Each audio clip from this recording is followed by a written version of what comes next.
Hello everyone, on YouTube. This is ChunkyNack, and today I thought I would make a tutorial about how to solve this little cube. I couldn't get the licensing to say the name, it was too expensive. I think you can guess what it is. Or maybe not. That's not really important.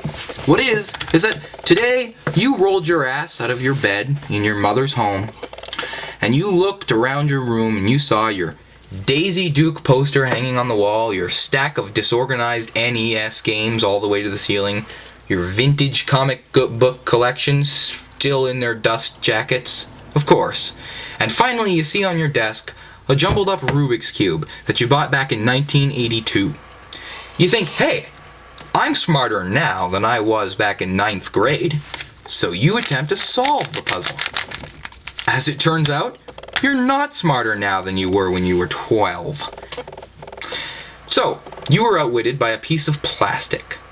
Instead of ignoring the cheap toy and going out to exercise, you naturally went to the YouTube and looked for a tutorial on how to take the shambles of your sad, pathetic life and rearrange them into something meaningful. Oh, sorry, I mean solve the Rubik's Cube. Now, if I was dealing with a competent human being, I would jump right into how to solve the cube.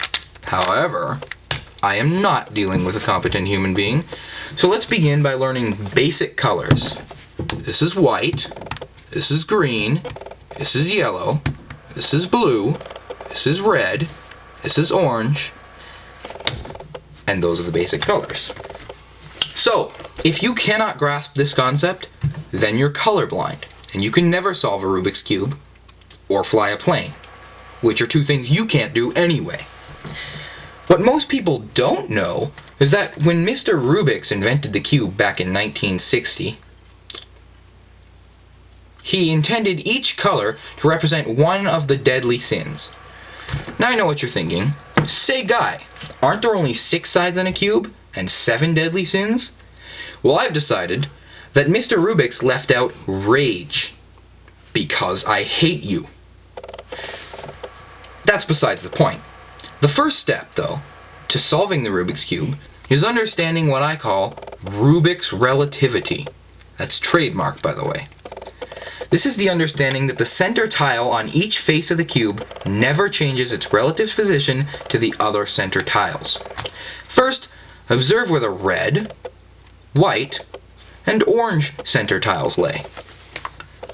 Now, as I move the white center tile, you see that its position changes on the cube.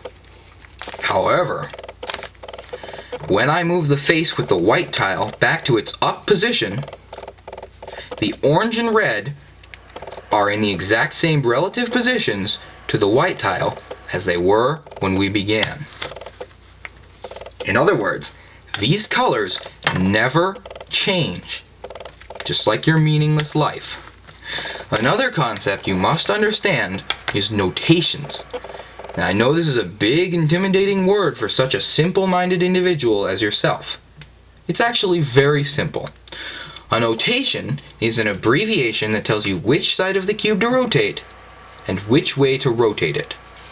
A notation is made up of either just a letter or a prime letter.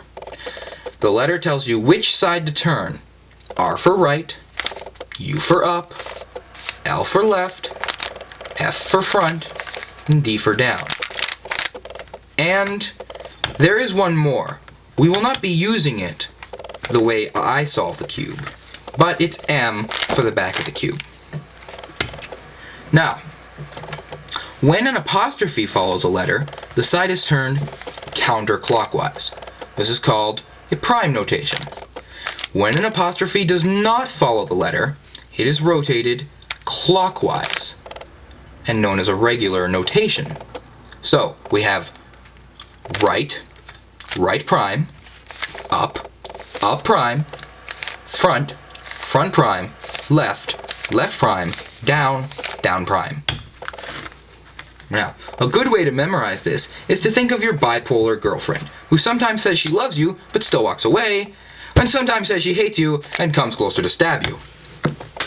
Anyway, well, it's a good way to remember it maybe for you. Anyway, A sequence of notations lets you know in which order to perform the notations. These sequences are known as algorithms. You will need to memorize several of these in order to fix at least one facet of your shredded dignity, if you think you can handle that. These algorithms are used in specific situations. You will need to train yourself to recognize these situations in order to apply the algorithms.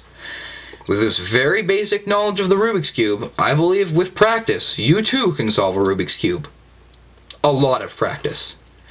So why don't you subscribe and keep following my tutorials as I guide you through solving your Rubik's Cube. Hopefully you don't spend too much time trying to fix it so that your life shatters into tinier pieces than it is in already.